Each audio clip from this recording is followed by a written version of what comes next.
जय हिंद दोस्तों। तो आज हम समझेंगे ओम का नियम। ओम का नियम आपको इस प्रकार समझा देंगे किताबी ज्ञान से, ताकि आप इसको जीवन भर नहीं भूल पाएंगे। क्या होता है ओम का नियम? आप लोग परिभाषा याद कर लेते हैं, लेकिन उसका रीजन नहीं पता होता है, तो ये कुछ समय के बाद क्या होता है, ये भूल जाता है। पेपर आने तक आप क्या होते हैं, इसको भूल जाते हैं और आपको पेपर में ओम का नियम दे देता है। तो ओम का नियम इस प्रकार से समझाएंगे, ग्राफ की मदद से समझाएंगे, ठीक है, ताकि आप इसको भूल भी ना पाए और हमेशा हमेशा के लिए आपको यह याद रहे। ठीक है, तो चलिए क्लास को शुरू करते हैं। तो सबसे पहले हम बात करते हैं, यहाँ पर देखिए हमने किया क्या है। यहाँ पर हमने निक्रोम तार लिया है। कौन सा तार? निक्रोम तार लिया है। और इसके लिए हमने क्या बनाया है? ग्राफ बनाया है। ठीक है, पहले इस ग्राफ को समझाते हैं। देखिए ये जो है आपका धारा बह रहा है किसी भी तार में।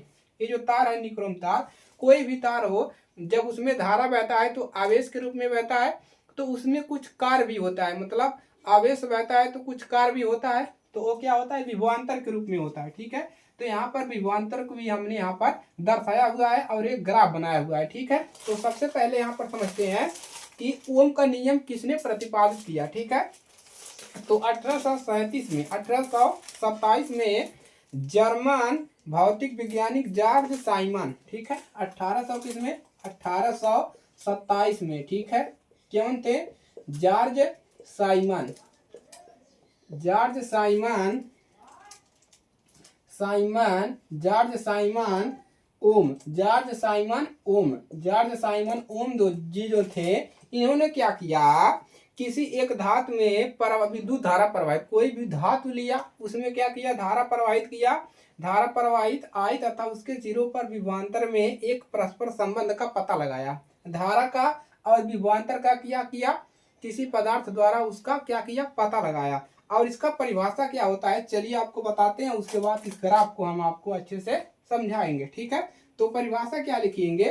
परिभाषा लिखिए, एक विद्युत परिपथ, एक विद्युत परिपथ, एक विद्युत परिपथ में धातु, एक विद्युत परिपथ में धातु के तार, धातु के तार के दो सिरों के बीच, दो सिरों के बीच, दो सिरों का बीच मतलब कोई विद्युत परिपथ, जैसे बोर्ड हो गया, बोर्ड से तार जाता है तो लाइट जलता है। तो जैसे मान लीजिए एक तार है, ठीक है, तो एक सिरा यह हो गया, एक सिरा यह हो गया, तो एक सिरा ये भी हो गया, ये भी हो गया, दो सिर हो गए, तो इसके बीच की बात हो रही है। ठीक है, जब इसमें धारा प्रवाहित होगा तो इसके बीच की बात हो रही है।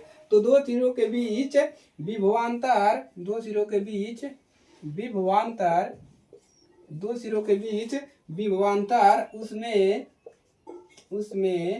प्रवाहित विभवांतर, उसमें प्रवाहित होने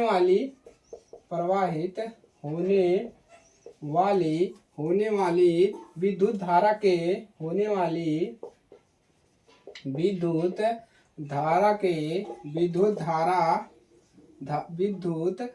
धारा के समानुपाती होती है। समानुपाती होती है। कैसी होती है? समानुपाती होती है, परंतु तार का तापमान समान रहना चाहिए। परंतु यहाँ पर क्या लिखोगे? परंतु तार का तापमान है, मतलब हीट है, तार का तापमान क्या होना चाहिए? समान होना चाहिए। समान होना चाहिए। तार का तापमान क्या होना चाहिए? समान होना चाहिए। इसी ओम का नियम कहते हैं। इसी को क्या कहते हैं? ओम का नियम। ओम का नियम कहते हैं। ठीक है, इसी को क्या कहते हैं? ओम का नियम। चलिए आपको बताते हैं। तो जैसा कि ये निक्रोम तार है, ठीक है, तो जब इस तार में क्या हो रहा है? धारा प्रवाहित हो रहा है। ठीक है, तो जब धारा कितना गया? 0.5 एम्पियर धारा गया, तो विभवांतर कितना है? 0.4 वोल्ट है। जब देखिए यहाँ पर 0.2 वोल्ट हुआ, तो यहाँ पर कितना हुआ? 0.8 वोल्ट। मतलब धारा जब हो रहा है 0.11 वोल्ट का, कितने का डिफरेंस है?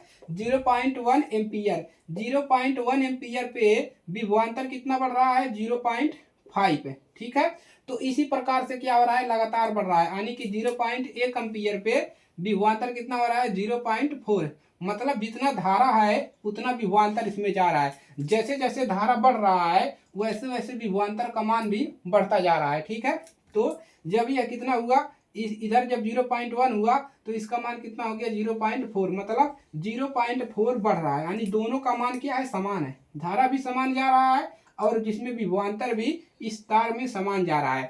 तो यही लिखा गया है कि एक विद्युत परिपथ में धातु के तार के दो सिरों के बीच, दोनों सिरों के बीच, जैसा कि हमने ऐसे बनाया, ठीक है, ए बी, दोनों सिरों के बीच विभवांतर जो है उसमें प्रवाहित होने वाली धारा, विभवांतर और धारा क्या होती है, धारा के समानुपाती होती है। मतलब जो आई धारा के जो आपका क्या है, विभवांतर है वो समानुपाती किसके है, आई के।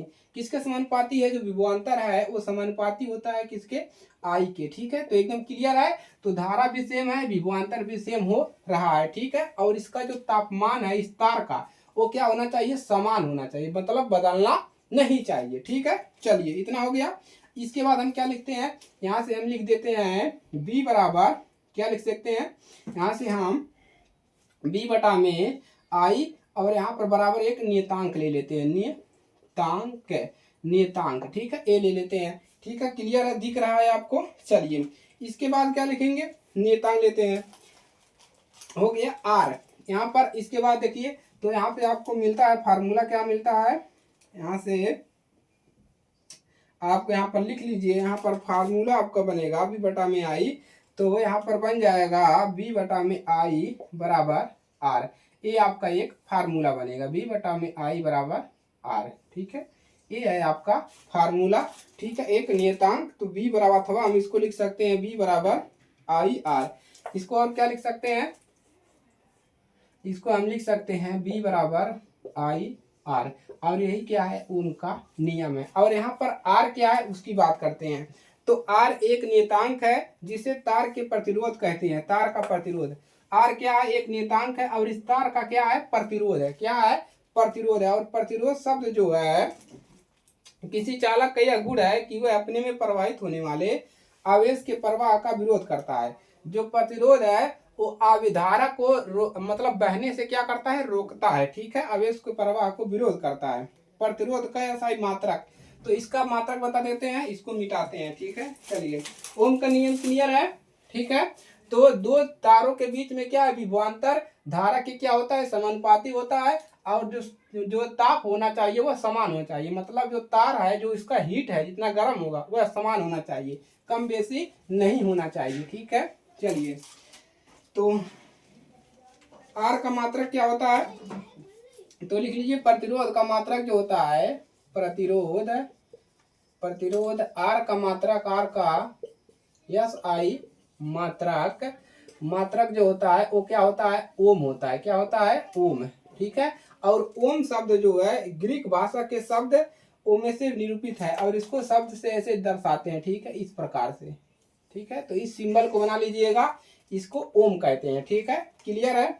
ओम के नियम के अनुसार हम क्या लिख सकते हैं, आर बराबर लिखते हैं b बटा में आई। क्या लिखते हैं, आर बराबर b बटा में आई। यदि किसी चालक के सिरों के बीच, और एक ओम का परिभाषा भी पूछता है, कितने ओम का, एक ओम। एक ओम का परिभाषा क्या होता है, एक वोल्ट बटा में 1 एम्पियर, 1 वोल्ट बटा में 1 एम्पियर, और 1 एम्पियर। और इसका परिभाषा कैसे है, देखिए, यदि किसी चालक के दोनों सिरों के बीच, देखिए एक चालक तार है, एक सिरा ए हुआ, एक सिरा ए हुआ।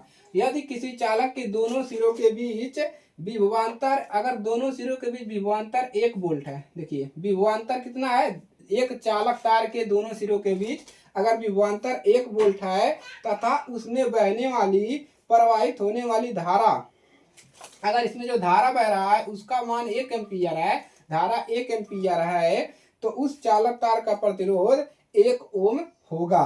ठीक है, एकदम क्लियर है।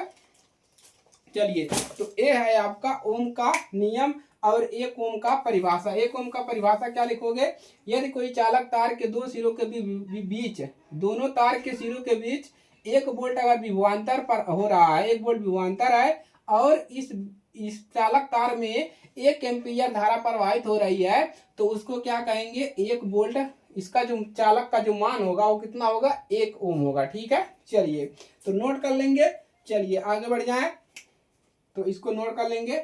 आपको इतना ही है ओम का नियम कि क्या होता है, जो कोई चालक तार है उसके भी विभवांतर और धारा का मान क्या होता है, समानुपाती होता है, मतलब एक दूसरे के समांतर होता है। और तार का जो ताप होना चाहिए वो समान होना चाहिए। जैसे जैसे धारा बढ़ेगा वैसे वैसे विभवांतर बढ़ता जाएगा। ठीक है, क्लियर है, नोट करेंगे।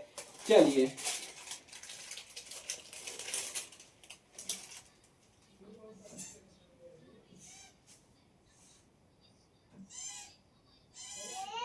चलिए क्लियर है।